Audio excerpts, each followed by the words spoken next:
যে শিশুটি হয়তো ঠিকমতো দাদা বলতেও শেখেনি, সেই ছোট্ট জীবনও থেমে গেল যুদ্ধের নির্মমতায়। খামেনি ও তার নাতনির জানাজায় কোটি মানুষের চোখে ছিল অশ্রু আর শোকের ছায়া।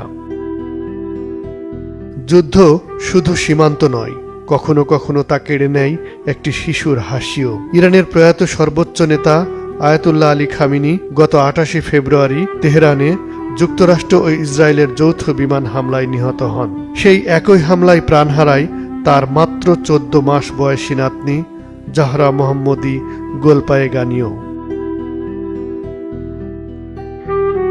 রাজনীতি, যুদ্ধ আর প্রতিশোধের হিসাবের বাইরে একটি শিশুর মৃত্যু পুরো মানবজাতির জন্য গভীর বেদনার। কারণ যুদ্ধের সবচেয়ে ভারী মূল্য প্রায়ই দেয় নিরপরাধ মানুষ, বিশেষ করে শিশুরা। কবে ঘটবে এর অবসান তা কি কেউ বলতে পারে?